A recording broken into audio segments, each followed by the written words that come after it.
Hello there, viewers. Welcome to Mid9M's channel. Today we've got a riveting story that will send shivers down your spine. It revolves around a peculiar box and an inexplicable event that gives it an uncanny touch. But before we jump into this chilling tale, please hit the like button, share our videos, and subscribe to our channel if you haven't done so already. Now, buckle up and brace yourselves for this terrifying journey into the heart of mystery and dread. Our story begins with iron, pure metal, warm, wet, blood. Stay tuned and enjoy this bone-chilling experience.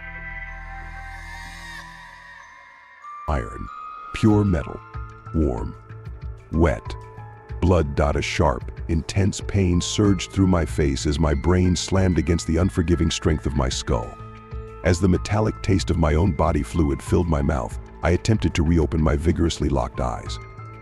Eyelids finally reopening, they were immediately stabbed with the merciless onslaught of darkness. Nothing but a fuzzy, incomprehensible world of emptiness in front of me. My only thought as I sluggishly regained my conscience. Not a single idea could have dared to enter my mind except this one word. Seconds pass, and soon I was able to accept the world I was presented with as I tried to make sense of why my entire face was screaming in agony, why my lungs weren't cooperating as they pierced my chest in anger, and why this putrid taste of viscous liquid was in my mouth. My head was pounding immensely. Just stop. I spat out my blood and began drawing heavy and painful breaths. If there is so much oxygen here, why do I have none? Trying to regain composure, I felt it. Every last nerve shot itself in my face. All at once, the blood poured in through the veins and told my body to suffer. I think I understood. I was struck with something, surely. What other reason could there be? But how? Logic finally making its way back into existence, I attempted to reason with the terms I had been given. Despite my throbbing brain wrecking my attempts at clear thought, I forced myself to collect information. I was in a room. Did I know this place? The color dark turquoise. It was familiar. I was in a room. Now surveying more thoroughly, I came upon the realization that this was no ordinary room. It was mine. I had to have been in my own house. All right, that appeared simple enough. But then, what happened? No other person was in the room besides me. Everything appeared to be normal. I studied every inch of the room, looking for something that may have struck me. I looked upward, downward, then under the bed, then the closet. What happened? Minutes flew by, and I still could not make any connection as to how I was put into that situation. Several more minutes no longer existed. Still no idea. After a myriad of ticking and talking, a myriad of scavenging through every last amount of space in the room, I found it. It was a box, and according to its features, it was my assailant. In the dark of the room, moonlight glistened and sparkled on a little rectangular box. It was shrouded in dust and produced a light yet musty odor. It was nothing more than a mahogany box with a lock of silver, and it hardly looked like its contents would be of any worth. I could not remember ever seeing this box before, let alone receiving it or using it. The questions I imposed next were the obvious but unanswered, and of course, I had no way of coming up with an explanation, so I suppose I just had to leave it at that. But that didn't mean that I didn't want to know. Upon further inspection of the box, I unconsciously ended up remembering what had taken place before the incident. I was sleeping, or rather, I was tormented. I vividly recalled emotions of terror and an unparalleled attack of dread and horror. It was nothing, absolutely nothing like I had ever felt before. My body was chained in paralysis as I endured the utmost disgusting and horrific experience ever conjured. The details were minute. I could scarce make any rational thought as to what occurred, other than the fact that there was nothing but hopelessness, fear, and misery. I suppose none of that really mattered. What mattered to me was figuring out what was going on. I had my mind set. I was going to draw a conclusion and get my answer. The only way I was going to be satisfied. I began formulating. I drew vague interpretations of the events and fitted them together like puzzle pieces. My mind was scrambling with meticulous intrigue. A minute or so passed, and methought.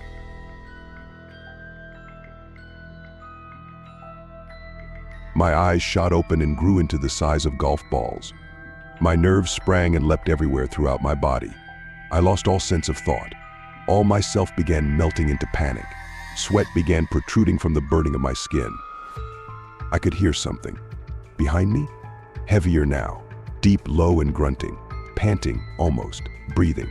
Its all-encompassing authority threw my heart into an infinite, unending abyss of dysphoria. Body not yet taken to trembling, but soon it grew more intense. Louder. It was bombarding my ears with putridity.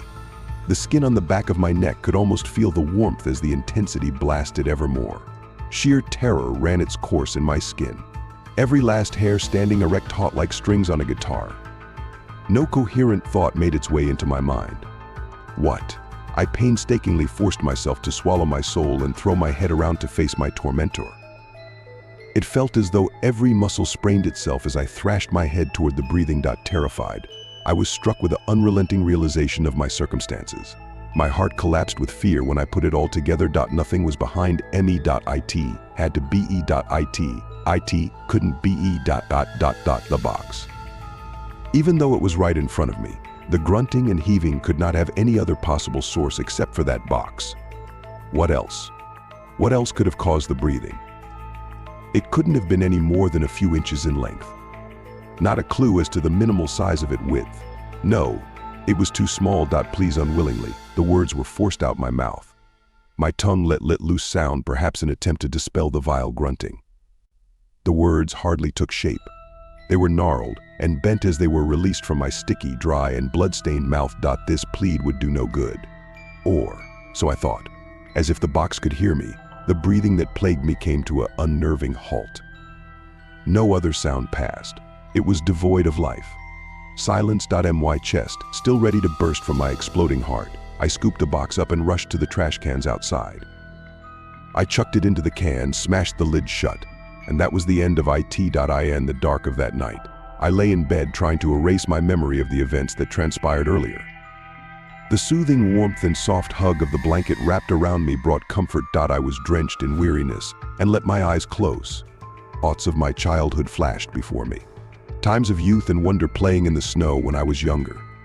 It had always been nostalgic to watch my neighbors' children building snowmen and hurling snowballs at one another. My brother and I would race each other down the hills around our neighborhood. I lost nearly every time, but that didn't stop me. An ocean of euphoria enveloped me. I was caressed by the imaginary sound of snow boots crunching on the snow. Light tufts and sprinkles of white dancing waltzing about in the cool air. Every bit of my essence was embraced in bliss.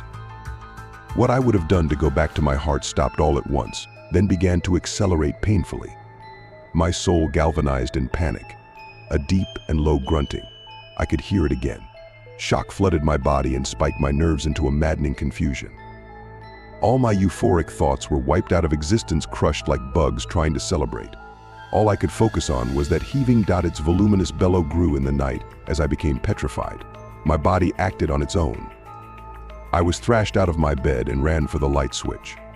The reassurance of the light chasing out the evil of ebony quelled my spirit. But not for long. The vicious grunting never ceased. It droned on, endlessly filling the room with a demonic presence.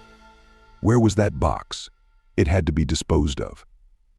I threw around every last piece of furniture in desperation to find that dreaded box. Violent and wicked thoughts were shoved into my mind. They destroyed every last bit of happiness I had. I couldn't stand it. I had to end this torture. I searched for so long I forgot time existed altogether. Each and every waking moment was filled with the monotonous moaning and misery of the breathing. It swelled and appalled my ears with dissonance and discourse. I searched for so long I forgot time existed altogether. That box struck me ill with disconcerting feelings of gloom and peril. It would not get away with it. Practically hurling the drawers out of their place, I scrambled about in order to find the box. I checked every drawer on the top. I checked every drawer in the middle. Lastly, I checked every drawer on the bottommost section, and my eyes were assaulted with the presence of the disgusting box. The breaths grew more ominous and more voluminous. Their power threatened my sanity. I couldn't endure any more of their horror. Once again, I could feel the heat of the breaths on the back of my neck as I inspected the box once more. My skin nearly peeled itself from my body in fear. The throbbing of the blood rushing through my body was electricity itself. This box had to be opened. At this point, I couldn't have cared less what was inside. I was going to open it and destroy it immediately. That was it. I clasped the silver lock into my hands and pulled with my every being. It wouldn't budge. There was no use in using this kind of force. Using my head, I figured I could use something else instead. Box in hand, sweat streamed down my face as I flew through hall and sprinted towards the garage. The breathing was chased me as I made my way towards the door. It wouldn't let me escape. Its warmth on my neck still fresh and rank. I threw the door open savagely and with urgency, my invisible pursuer of sound still following. I scurried without thought to the workbench and snatched the item I intended to use, bolt cutters. Without hesitation, I got to work. The lock yelled out a hideous, clangorous abomination that invaded my soul as I snapped the lock's grip away. The box was finally opened. Without further delay, the breathing no longer possessed the quality of panting, but then took the form of gasping in desperation. I understood immediately what the contents of the box were to be used for. I marveled at the sight of the object within the box and took it out. My opposer instigated me to action. The perpetual shrieking of the uneven rhythm, the laboring, harsh and punctuated agony of the gasping would soon perish. I tasted it once more. The metallic, acrid flavor penetrated my tongue. All tensions subsided. My soul was at ease. I took one final action. There was an immensely bright flash.